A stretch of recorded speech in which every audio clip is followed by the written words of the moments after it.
Kalau isu kehamilan itu nggak bener ya, itu nggak bener karena Loli juga ada klarifikasi juga tentang kehamilannya dia ya kan, ya itu nggak bener itu. Sama Fadel selalu menjalani hubungan yang baik-baik aja, positif-positif aja, tidak pernah. Iya, positif banget. Guys, doain ya. Aku abis tes pack positif. Ya tersinggung karena keluarga gue keluarga berada juga. Jadi kalau misalnya kalian bilang gue make uang Loli, itu gue ketawain aja karena gue tahu gimana Loli dan gimana keluarga gue. Jadi makanya kalian tanya langsung aja ke Loli lah seperti apa keluarga gue.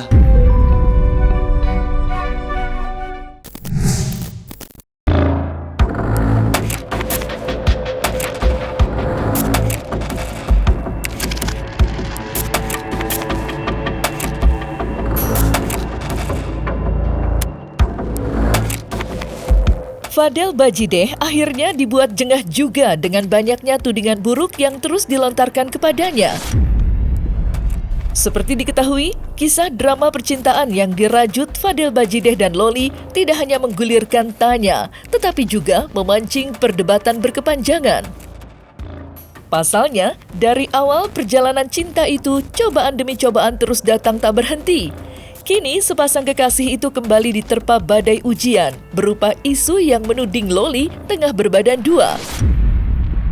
Hal itulah yang akhirnya mendorong Fadel untuk maju ke hadapan masyarakat.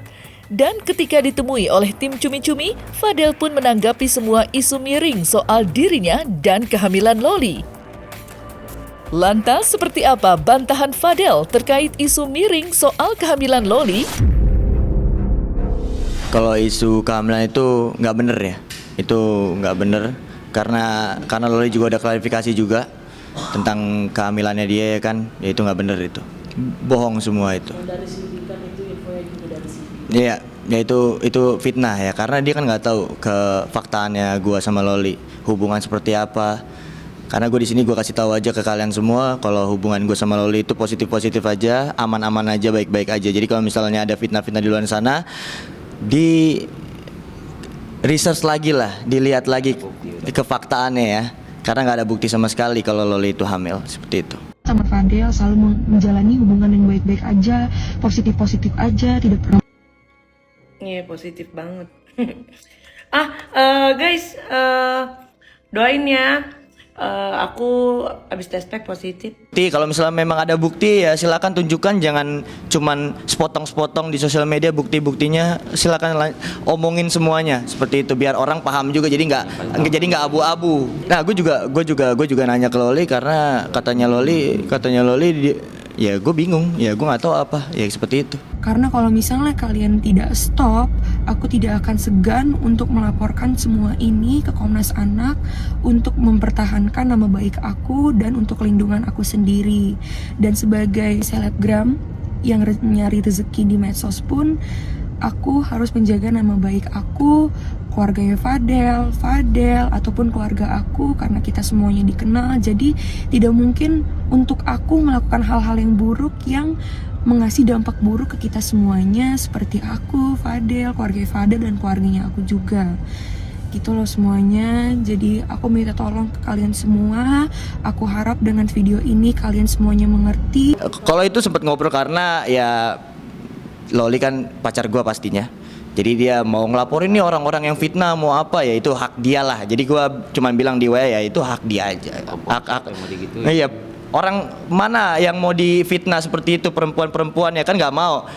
Coba kalau misalnya kalian yang perempuan difitnah hamil, dihujat, dibully, apakah kalian mau keluar? Nggak mungkin ya kan, pasti malu. Nah dan itu juga nggak benar berita-berita itu ya. Jadi di research lagi lah, dicari tahu lagi kebenarannya seperti itu. Berbicara soal isu kehamilan Loli, memang tak lepas dari sosok Cindy Claudia yang disebut-sebut merupakan sahabat dekat. Iya, walaupun isu kehamilan itu pertama kali diketahui oleh masyarakat lewat ucapan Mail Syaputra, tetapi Cindy Claudia lah yang meyakinkan masyarakat jika Loli benar sedang mengandung. Pasalnya, lewat siaran langsung media sosialnya bersama Yolo Ine, Cindy tak segan untuk menguak setumpuk bukti-bukti. Lantas, seperti apa klarifikasi Fadel Bajideh soal siapa sosok Cindy Claudia sebenarnya? Benarkah Cindy merupakan sahabat dekat dari dirinya dan Loli? Atau mungkinkah pula Fadel Bajideh justru tidak pernah bertemu sama sekali dengan Cindy?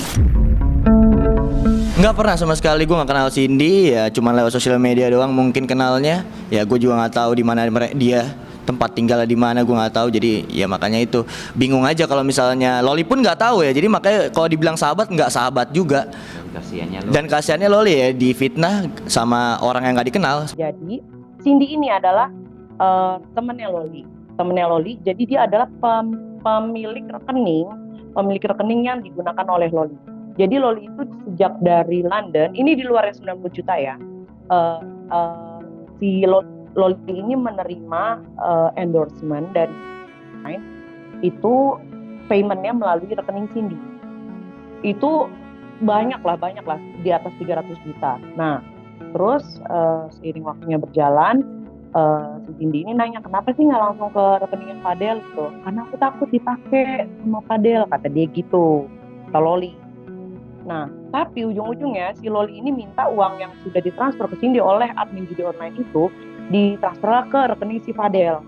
Nah, si Cindy ini kan juga makin aneh dong, karena alasannya iya buat Fadel kuliah, iya buat Fadel beli PS, bla bla bla. Pokoknya intinya Fadel. Ya mungkin kalau buat temenan itu pas lagi di UK ya. Ya pada saat kesininya gue nggak tahu. Karena gue selalu bilang sama Loli untuk jauhkan orang-orang yang fitnah lo, jauhkan orang-orang yang buruk dari lo. Jadi kalau misalnya tiba-tiba di blok atau apa, itu yang gue nyuruh, bukan siapa-siapa gue yang nyuruh itu. Dapat Hyundai kereta loh itu, ya 370 juta. Kamu tahu Cindy, kamu aja kesini masih pakai Gojek ya Cindy ya. Ya Cindy ya. Kamu ya Cindy ya. Kamu kesini naik Gojek motor ya Cindy. Iya sih. Uang seharga Hyundai kereta kamu pinjemin ke si Loli. Kamu bisa kesini. Gimana Niki nggak marah-marah, Cindy? Aku tuh nggak tahu sih itu kayak kejebak, dia kan bilangnya hadiah dari live TikTok gitu. Oh, sama sini kita nggak nyalain kamu. Enggak, gue nyalahin dia. Gue nyalahin dia. Ya. Yang awal Nyai mana? sih udah ambil cuti. Nyai di mana?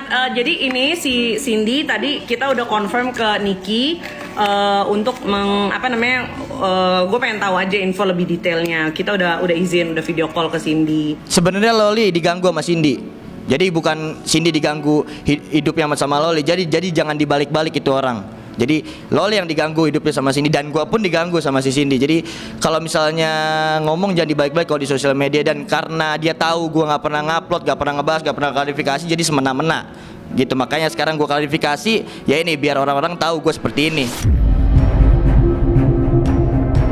Selain membeberkan fakta-fakta soal isu kehamilan, Cindy Claudia sempat pula menguak isu kurang sedap terkait hubungan Loli dan Fadel Bajideh dalam siaran langsung media sosialnya bersama Yolo Ine. Pasalnya, pada kesempatan itu, Cindy mengaku jika Loli beberapa kali bercerita kepadanya tentang perlakuan kurang baik dari Fadel. Mirisnya, perlakuan itu digadang-gadang meninggalkan bekas di lengan Loli. Lantas, bagaimana Fadel menanggapinya? Dan seperti apa pula bantahan Fadel Bajideh soal ucapan Cindy itu? Ya itu pastinya nggak bener ya kalau misalnya ada pemukulan atau ada pembulian ke Loli ya dari gua, ya itu nggak mungkin karena sekarang Loli masih sama gua, masih mau sama gua. Kalau misalnya ada pemukulan pun nggak mungkin gitu. Gue selalu jaga baik-baik. Itu bisa dibuktikan, Bang? Bisa dibuktikan.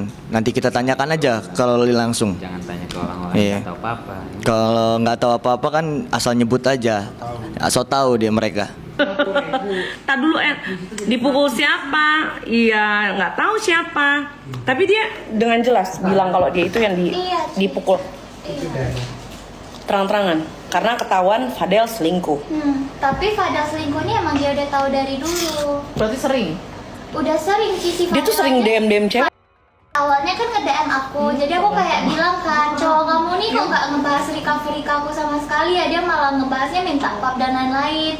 Aku kirimin ke dia, dia Minta kirimin. apa? Fadel minta kamu pap? Iya, minta pap foto gitu. Fadel Itu sempat viral yang cepu gitu.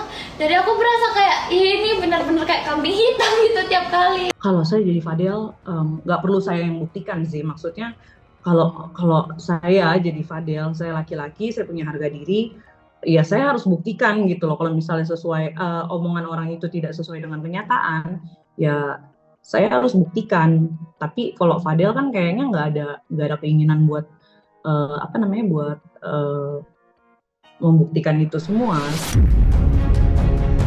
Tak berhenti sampai di situ saja. Dalam klarifikasinya kepada tim Cumi-Cumi kemarin, Fadel Bajideh pun memberikan klarifikasi terkait isu lain yang dituturkan Cindy.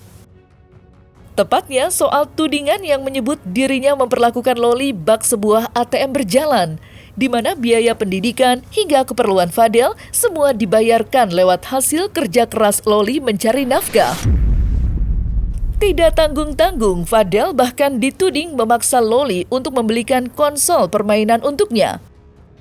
Sontak saja, semua itu dibantah tegas oleh Fadel, karena menurutnya dirinya sama sekali tidak membutuhkan bantuan ekonomi dari Loli. Lantas, mungkinkah jika sebenarnya Fadel berasal dari keluarga kaya raya? Serta bagaimanakah pula klarifikasi Fadel terkait pemberian konsol permainan dari Loli? 14 Februari beli PS. 14 Februari beli PS, oke. Iya. 12 Februari bayar kuliah 2 kali. Dan itu si Loli sendiri yang bilang ya? Iya, Loli sendiri yang bilang. Yang dia bilang dia nyari duit buat Fadel, apa segala macem. Untuk lunasin hutangnya, iya. Oh my god. Atas-atas ada lagi tapi transfernya udah ke rekening kakak iparnya. Komalasari itu? Iya. Gila. Ini 40 juta. Ini 63 yang dia nipu Cimoy, terus dia transfer ke kakaknya Fadel, terus dia balikin lagi ke Cimoy, tapi aku transfernya lewat BCA ini Ci. 27 banyak. Admin slot. Yang itu nipu Iya. Rangga itu Esther itu? Iya, Itu ini punya si Rangga atau mamanya gitu Ci, 2 juta. Dia transfer ke aku, ternyata yang transfer tuh admin slot lagi, terus admin slotnya bilang ini Loli nggak ngepost gitu, jadi kena lagi deh.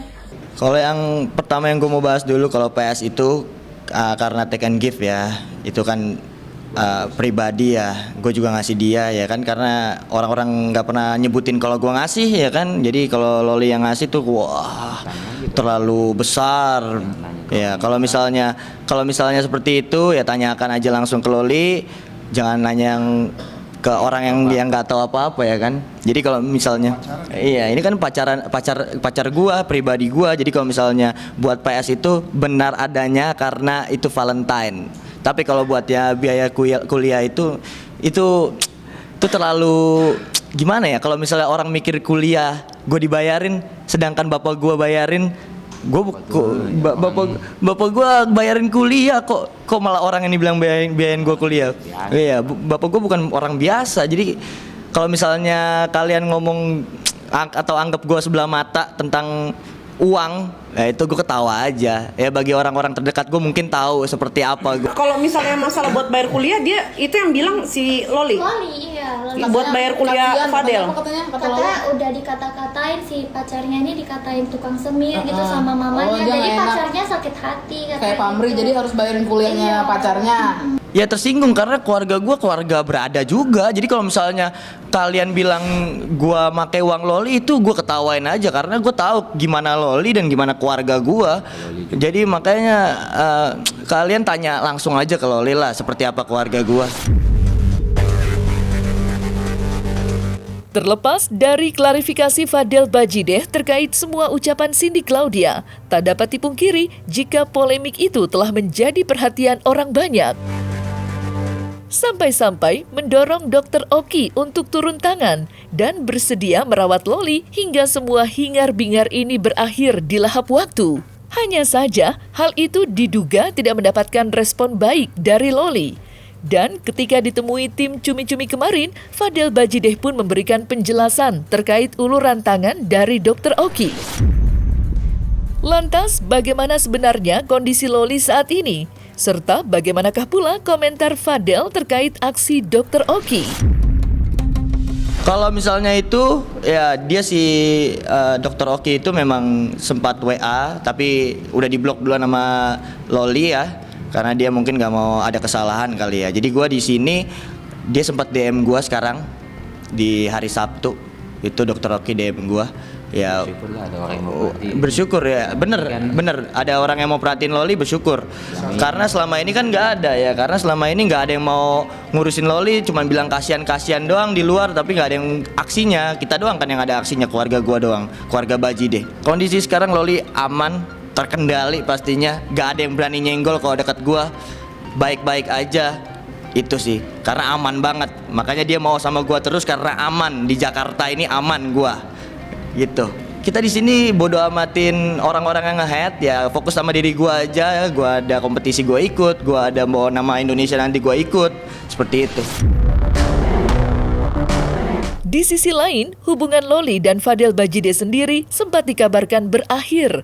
Namun seiring berjalannya waktu, dua sejoli itu diisukan merajut kembali kisah romansa mereka yang sempat terhenti itu. Dan uniknya, dalam waktu yang hampir bersamaan, Loli juga terlihat memutuskan untuk mengenakan hijab. Hasilnya, banyak yang mengkait-kaitkan keputusan Loli itu dengan isu kehamilannya sekarang. Lantas, apa mungkin Loli sengaja mengenakan hijab atas masukan atau dorongan dari Fadel? Serta bagaimanakah pula klarifikasi Fadel soal isu putus dengan Loli? Gue sempet putus pada saat Juli putus setelah Agustus 17-an, pas lagi 17 karena anniversary gue juga. Itu gue balik lagi karena ya ada norma-norma keluarga yang udah diikutin sama dia, seperti itu. Salah satu ya yang paling gak sukain sama keluarga gue itu pakaian. Jadi kenapa dia pakai hijab itu bukan karena keluarga gue, kan kita ngerubah untuk kelakuannya aja, sikapnya aja, dan pakaiannya aja. Mungkin lebih rapih kah, nggak perlu pakai hijab sebenarnya, tapi Loli yang mau lebih ketutup ya pakai hijab. Ya itu bagus buat gue. Bagus banget. Gue seneng banget, gue happy. Karena kenapa? Gue nggak pusing-pusing untuk ngejagain pakaiannya dia, ngasih tahu pakaiannya dia ya kan, sampai setiap jalan gue selalu ribut gara-gara pakaian. Sekarang udah berubah ya, bagus. Itu yang ngebuat dia diterima dari keluarga gue lagi karena itu.